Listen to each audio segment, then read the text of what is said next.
We are here. We are here.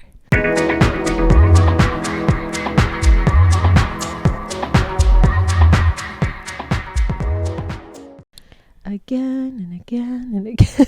And again and and again. again and again. And Can't get rid again. of us. Booyashaka. Okay. All right. Well, shout out to our new patron, Casey. Thank you for being a patron. Thank you, Casey. Shout out to Lisa W. Lisa W. Hey, hey. Shout out to Jenny B.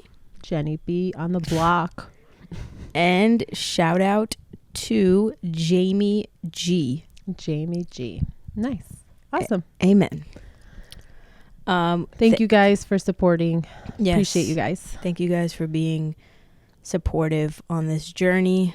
We appreciate you guys very much. So this is an email. It's a very long email. About parental alienation. This might be a full episode on this. Let's do it. I like that.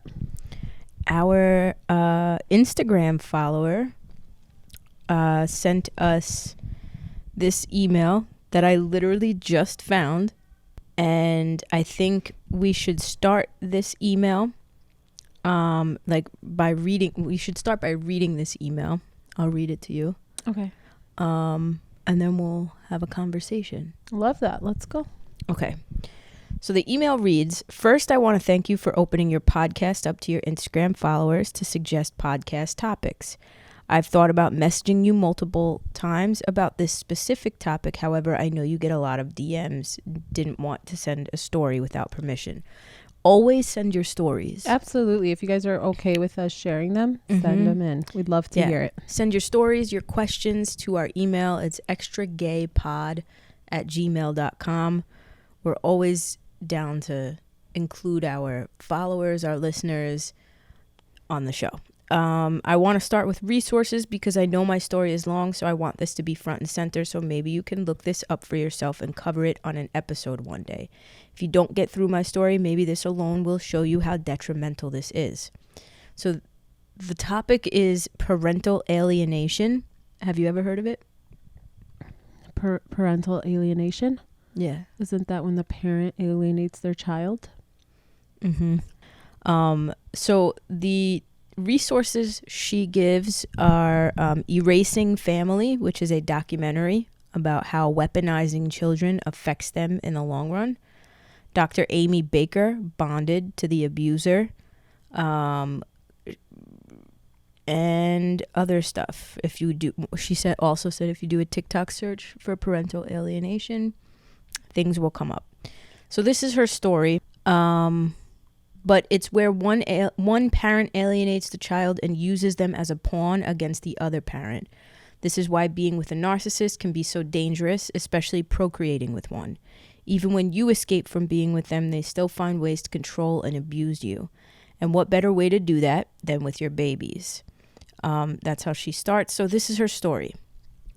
Can I read it? I'm ready. Let's go. Like you, Tori, I had a family member that was not supportive and came from a heavy drug background. My mom was bipolar and was in AA. I'm proud of her for her sobriety. However, I realize how neglectful she was now that I am an adult. She was barely home and left me with my siblings who were doing drugs. I hung out with adults most of my childhood, and my brother overdosed and passed when I was 16, whom I had my own trauma with right before he died. I don't want to go too deep into that, but I feel it's important to know my background on that type of people or childhood I had to understand how this can happen. I was a really crazy teenager. Life decided to slow me down when I got pregnant at 15. We chose to keep the baby, and I still believe to this day my baby saved me because I was headed down the same path as my siblings. I moved in with my son's father permanently right before my son was born to get away from the toxicity of my own family. As I was pregnant, his dad was starting to become verbally abusive. When I had my son, it got a lot worse. He would call me fat, call me a bitch, how I'm nothing. Hold on, baby. Could we do like breakdowns of this because there's so much? Yeah, he would tell her she's a terrible mother. No, baby. I mean like us talk about her. Like her starting from her getting pregnant at age 15 and just knowing how hard that is alone. Oh, like, so are you? So you're not telling me to? No. I want you to read the whole thing. I think that's. Oh, it's already insane. I thought you were saying let's do the Reader's Digest version. No. I'm saying like let's break it down. So this girl ended up getting pregnant at 15, and imagine not having support from anybody. You're a baby yourself, so imagine being pregnant and not having support.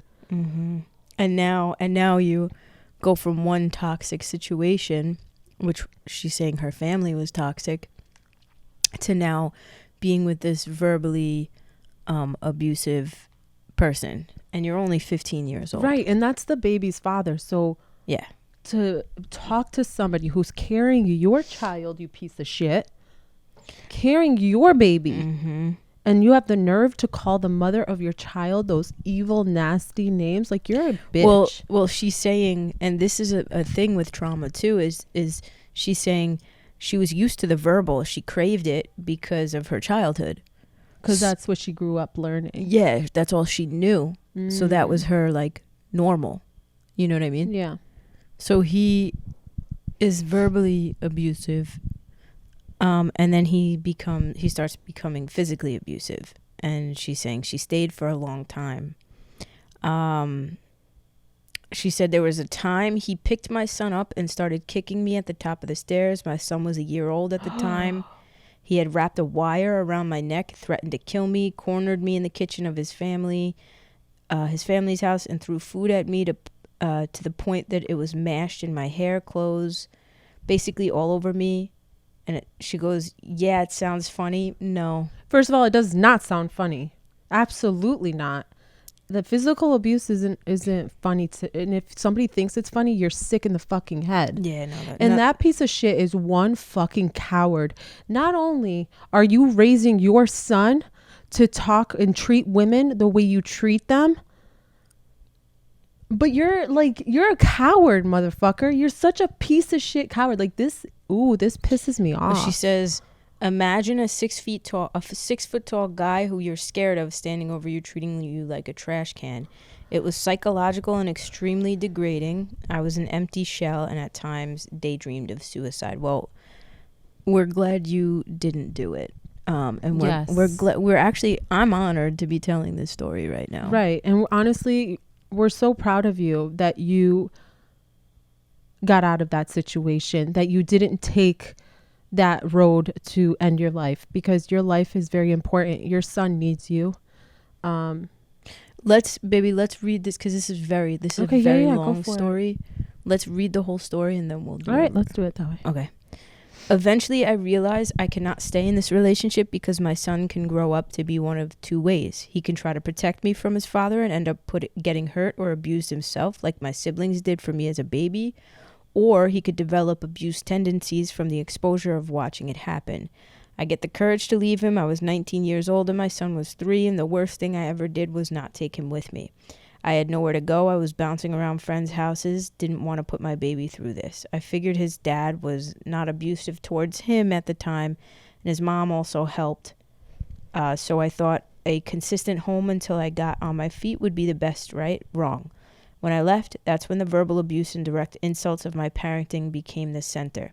He wanted to control everything from visits, times when I saw and talked to my son. Eventually, my visitations were no longer because he stopped answering. He also told me he'd break my face if I came near his door. Once he got a new girlfriend, he basically replaced and gave my son a new mom. I tried taking him to court. He took me for support. I got a PFA on him and won, but because it was only me and not my son, he wasn't considered a danger and couldn't use this in my custody case. I started a new job, was making a good amount of money, finally had my own place and car. It was a dream, especially because where I came from, this was unheard of. When I went to court, really thought I would win. My son even had his own room. They took out pictures with bruises that he got from playing and said I did that. They lied on me, and I never thought he would do that to me. They played real dirty, and that's when I realized how fucked up and easy it is to screw someone over in court.